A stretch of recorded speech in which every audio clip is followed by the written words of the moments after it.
भाइयों राम राम। राजा दक्ष ने शिव भगवान और मुनियों को दिया श्राप। आज की कथा यह है। इस कथा को सुनने से पहले इस चैनल को सब्सक्राइब और लाइक कर ले ताकि आने वाला वीडियो और नोटिफिकेशन आपके पास तुरंत पहुंच जाए। ब्रह्मा जी कहते हैं कि नारद पूर्व काल में समसत महात्मा मुनि प्रयाग में एकत्र हुए थे। वहाँ सम्मिलित हुए उन सब महात्माओं का विधि विधान से एक बहुत बड़ा यज्ञ हुआ। उस यज्ञ में सनकादि सिद्धगण, देव ऋषि, प्रजापति, देवता तथा ब्रह्मा का साक्षात्कार करने वाले ज्ञानी भी पधारे थे। मैं सभी मूर्तिमान महातेजस्वी निगमों और आगमों से युक्त हो सब परिवार वहाँ आ गया था। अनेक प्रकार के उत्सवों के साथ वहाँ उनका विचित्र समाज जुटा था। नाना शास्त्र के संबंध में ज्ञान चर्चा एवं वाद विवाद हो रहे थे।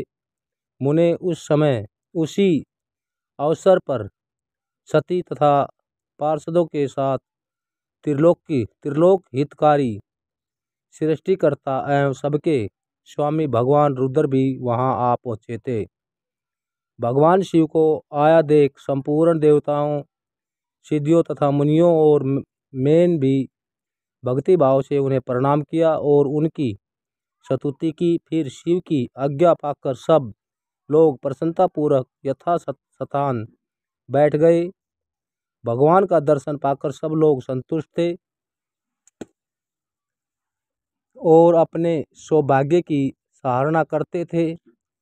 इस बीच में प्रजापतियों के भी पति प्रभु दक्ष, जो बड़े तेजस्वी थे, अकस्मात घूमते हुए प्रसन्नतापूर्वक वहां आए। वे मुझे प्रणाम करके मेरी आज्ञा ले वहां बैठे।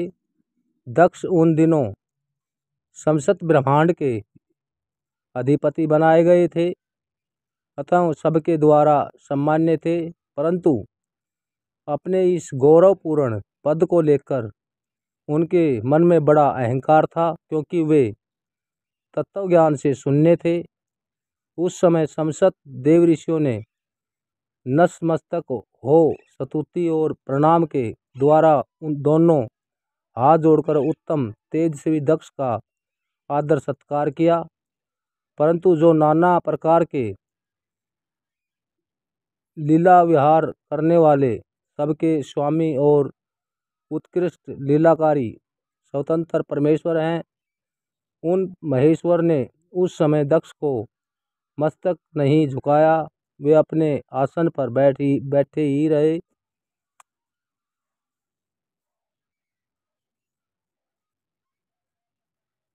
खड़े होकर दक्ष का स्वागत नहीं किया। महादेव जी को वहाँ मस्तक झुकाते न देख मेरे पुत्र प्रजापति दक्ष मन ही मन प्रसन्नता हो गए। उन्होंने रुद्र पर साहस क्रोध आया। वे शून्य ज्ञान तथा महान अहंकारी होने के कारण महाप्रभु बोले। रुद्र को क्रूर दृष्टि से देखकर सबको सुनाते हुए ऊंच स्वर से कहने लगे। दक्ष को शाप देने के विचार से तुरंत इस प्रकार बोले। दक्ष ने कहा, ये सब देवता, असुर, श्रेष्ठ ब्राह्मण तथा ऋषि मुझे विशेष रूप से मस्तक झुकाते हैं, परंतु वह जो प्रेतों और पिशाचों से घिरा हुआ महान नस्वी बनकर बैठा है, वह दुष्ट मनुष्य के समान क्यों मुझे प्रणाम नहीं करता।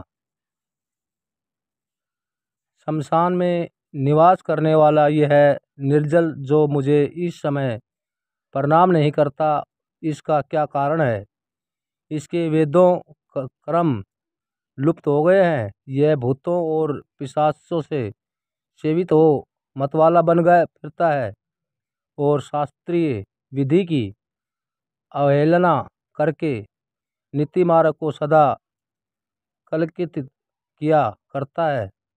इसके साथ रहने वाले या इसका अनुसरण करने वाले लोग पाखंडी, दुष्ट, पापाचारी तथा ब्राह्मणों को देखकर उद्दंडता पूर्वक उनकी निंदा करने वाले होते हैं। यह समय ही स्त्रियों में अक्सर रहने वाला तथा रतिक्रम में ही दक्ष है।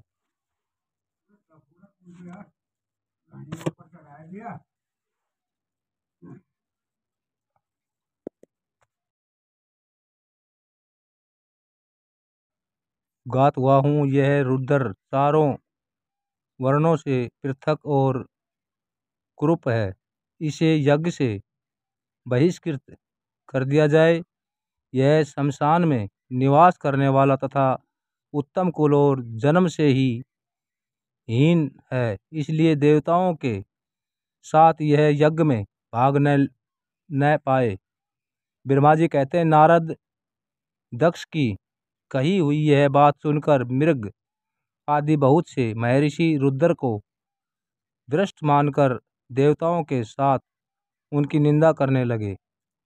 दक्ष की बात सुनकर नंदी को बड़ा रोष हुआ। उनके नेत्र चंचल हो उठे और वे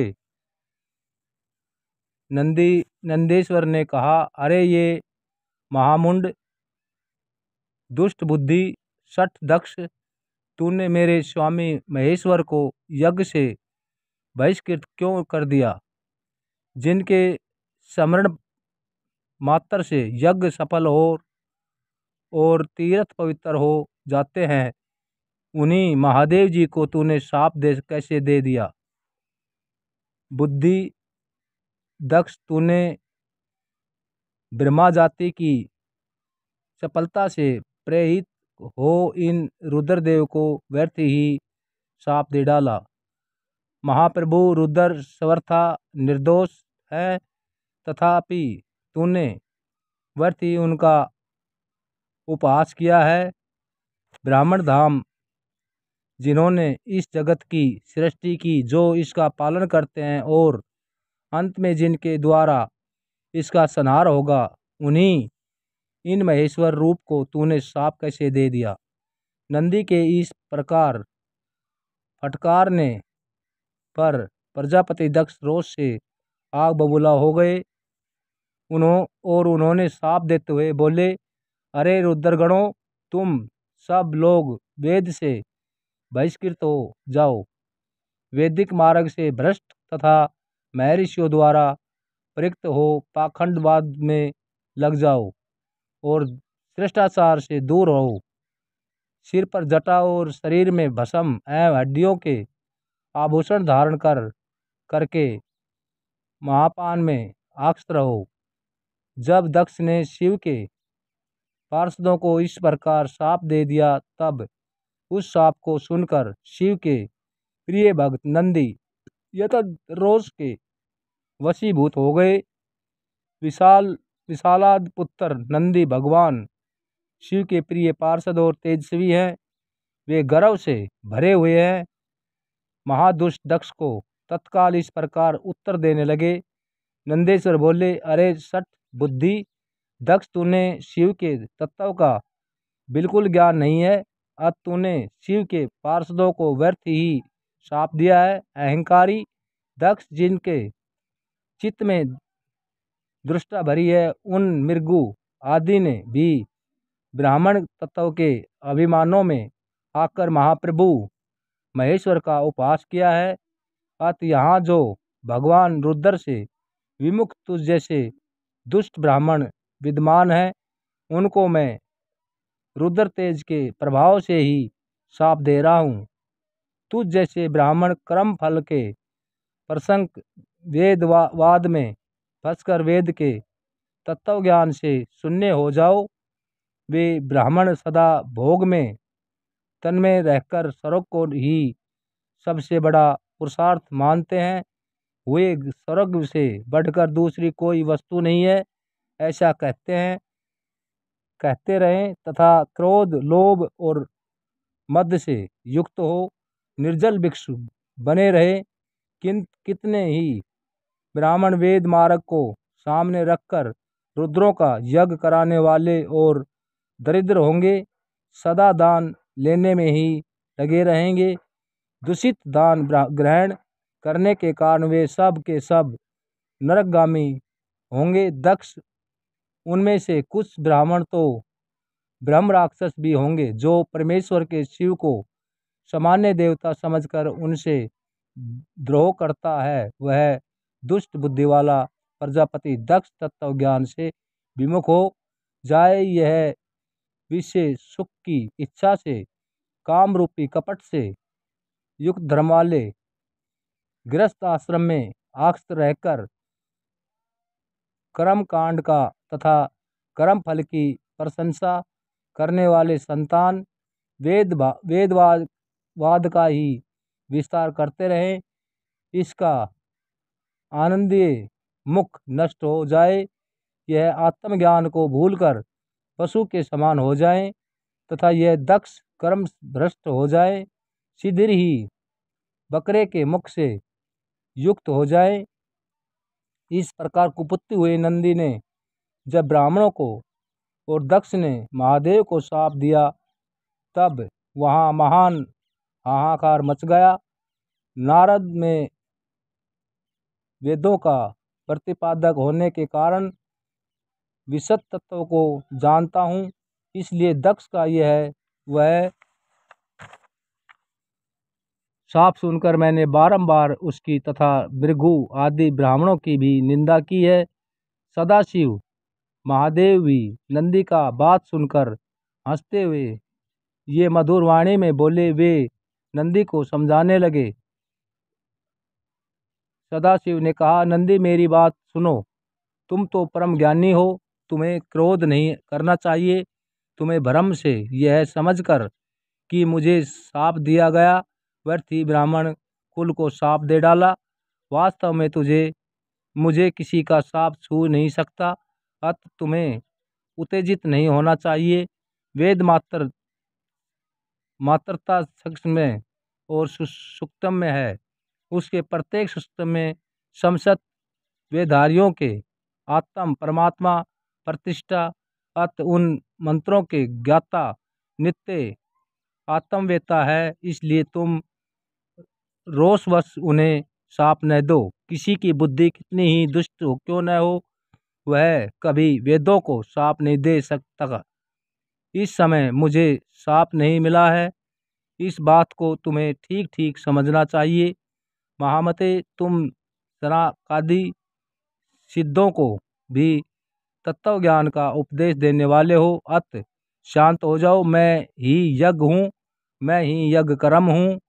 यज्ञों के अगढ़भूत समसत उपकरण भी मैं ही हूँ। यज्ञ की आत्मा मैं हूँ, यज्ञ प्रणाम यजमान भी मैं ही हूँ और यज्ञ में बहिष्कृत भी मैं ही हूँ। यह कौन, तुम कौन और ये कौन, वास्तव में सब मैं हूँ। तुम अपनी बुद्धि से इस बात का विचार करो। तुमने ब्राह्मणों को व्यर्थ ही शाप दिया है। महामते नंदी, तुम तत्व के द्वारा प्रसाद रचना का वाद करके आत्मनिष्ठा ज्ञानी एवं क्रोध आदि से शून्य हो जाओ। ब्रह्मा जी कहते हैं, नारद भगवान शंभु के इस प्रकार समझाने पर नंदीश्वर के विवेक कपरायण हो क्रोधित रहित एवं शांत हो गए। भगवान शिव भी अपने प्राण प्रिय पार्षद नंदी को शीघ्र ही तत्व का बोध कराकर प्रथम गणों के साथ वहां से प्रस्थान पूर्व अपने स्थान को चल दिए।